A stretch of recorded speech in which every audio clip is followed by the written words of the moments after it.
Ya, dialog kita lanjutkan kembali. Ini kalau kita bicara soal mobilisasi supaya datang ke paripurna dan juga ada yang menegasi, artinya memobilisasi supaya mereka tidak datang, jangan-jangan di internal juga terjadi ya Pak Pembida? Ya kalau masalah lobby-melobi dan kemudian, ya intinya begini, pada akhirnya sebenarnya ini kan keberanian masing-masing orang itu muncul tampil beda atau mau sama dengan fraksinya itu saja. Tapi pada akhirnya nanti kita lihat, karena agenda di tanggal 25 itu kalau saya perhatikan ini akan agenda yang sangat penuh dan kemungkinan ini akan pemutusan RUU Pilkada ini akan ditempatkan pada posisi akhir di hari tersebut di dalam konteks paripurna, sehingga bisa saja dimulainya malam hari. Itu juga alasannya politis ya? Artinya begini, bisa aja dibuat orang ini nanti capek, berdebat dan lain-lain sehingga banyak orang yang pulang pelan-pelan gitu, nggak tahan kan nggak semuanya orang punya kepentingan yang maksimal lagi gitu. Yang penting dia sudah hadir, sudah absen, quorum tercapai, tapi pada saat voting nanti mungkin tinggal beberapa udah nggak ada lagi orangnya. Nah pada saat itulah, momen-momen itulah mungkin tergantung dari pimpinan rapatnya nanti mengkondisikan gitu. Wah ini momen yang paling tepat untuk tergantung pimpinan rapatnya pro kemana. Kalau pimpinan rapatnya pro ke KMP, ketika bobotnya lari ke sana mungkin ya oke dimainkan, oke kita voting sekarang bisa aja gitu. Pimpinan rapatnya kalau nggak salah nanti kan Pak Priyo kan? Nah kalau Pak Priyo bisa dibacakan di mana kira-kira. Jadi saya nggak usah menjelaskan lagi lah. Ya itu aja kan. Mas Adai udah ketawa tuh langsung. Kalau pengalaman dalam soal ada agenda-agenda penting ya, apalagi terkait dengan soal sikap masing-masing partai yang akan di-voting, itu biasanya fraksi itu tidak pernah mengizinkan anggotanya itu keluar dari area parlemen. Ya. Takut tiba-tiba diskor misalnya tiba-tiba dimulai, walaupun ada lobby misalnya, berapapun lamanya itu lobby, anggota itu tidak pernah diizinkan meninggalkan jauh-jauh dari area parlemen. Takut nanti kena macet di tengah jalan, tiba-tiba maksimal hotel mulia kali ya. Jadi yang masih dijangkau dengan cepat kan itu. Itu pengalaman. Jadi saya pengalaman sebelumnya seperti itu. Jadi kadang fraksi menyediakan juga makan malam masing-masing fraksi karena nggak diizinkan untuk makan keluar kan gitu di situ. Nah, pernah ada pengalaman misalnya dulu waktu soal BBM. Naikkan BBM itu kan sampai subuh kan, sampai subuh. Angket pajak aja kan hampir tengah malam kan baru selesai. Dan saya pun memperkirakan ini undang-undang pilkada ini akan diputuskan menjelang malam. Menjelang subuh maksudnya? Bisa jadi aja. Karena kan pasti ada proses lobby, ada macam-macam kan. Jadi tidak bisa berbeda dengan misalnya ini perbedaannya ini kan tajam kan. Perbedaan tajam dan cenderung prinsip. Pak Saan, ini kalau kita bicara soal perbedaan tajam dan prinsip ini, Anda mengatakan bahwa mobilisasi itu sekarang terjadi. Demokrat juga sangat berkepentingan bahwa RUU Pilkada ini harus dilakukan secara langsung kan? Artinya apakah Demokrat juga melakukan mobilisasi terhadap fraksi-fraksi lain? Tentu kan enggak. Kalau Demokrat kan gini. Saya sih nggak ngelihat itu. Kalau Demokrat tentu tanggung jawabnya untuk sendiri dulu aja.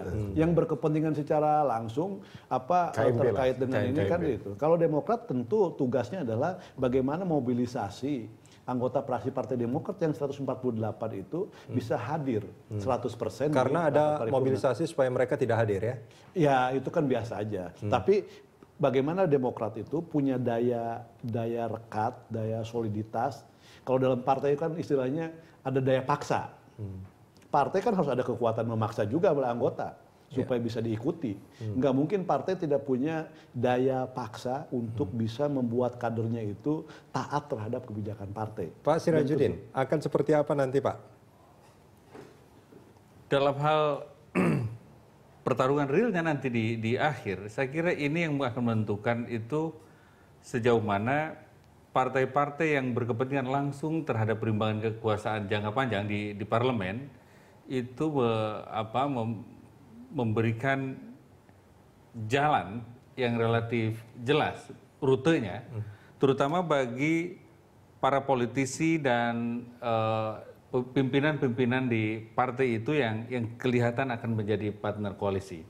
Karena buat saya pertarungannya ini kita bicara P3 dan PAN ya yang saat ini ada di koalisi Merah Putih. Saya kira memastikan itu dan di Golkar sebagian juga. Nah, saya kira pertarungannya tidak sekedar terbatas pada RUU Pilkada saja. Tetapi juga kita melihat bahwa ini sebetulnya ujian pertama bagi dua pihak sejauh mana dia akan memberikan presiden bagi kekuatan di parlemen nanti. Ya. Seandainya ini juga, ini tentu saja ini high call buat koalisi merah putih juga, karena ini akan memberikan justifikasi lebih lanjut terhadap prospek ikatan koalisi itu, gitu. Sejauh mana dia bisa menggerakkan pasukan di DPR saat ini, dan itu yang jadi presiden berikutnya. Dan itu yang akan menjadi kunci dari selanjutnya. Nah, bagi akan seperti apa? Betul. Baik. Nah, bagi yang pro pilkada langsung, ini juga menjadikan presiden yang sangat-sangat penting untuk memastikan sejauh mana dia bisa memainkan kartu-kartu yang sebetulnya sedang ada di pihak mereka. Ya. Dan jika ternyata tidak jeli memanfaatkannya, misalnya, dan ini akan memberikan angin tambahan, memberikan nafas tambahan buat koalisi merah putih untuk terus menggerogoti itu. Artinya dalam 2 hari ini akan banyak sekali dinamika politik, persuasi dan juga gerilya yang akan dilakukan ya untuk bagaimana hasilnya nanti. Iya, dan saya kira optimis seandainya itu dilakukan dengan taktis gitu dari pihak yang berkepentingan, jangan berharap taken for granted terhadap dukungan Demokrat. Demokrat sudah memberikan konsesi yang cukup banyak saya kira terhadap PDIP. Dan jika PDIP tidak memberikan insentif, tidak memberikan apresiasi timbal balik yang memadai, bisa saja Demokrat yang mayoritas sekarang di DPR itu bisa saja betul-betul tidak datang. Mungkin sikap partai tapi tidak datang, kan efeknya besar juga. Tapi yang penting juga adalah penguasaan pada saat sidang tersebut juga. Itu yang akan menjadi kunci juga. Baik, Pak Sirajudin, Pak Pupida, dan Pak Hasan Mustafa, terima kasih banyak sudah bersama kami.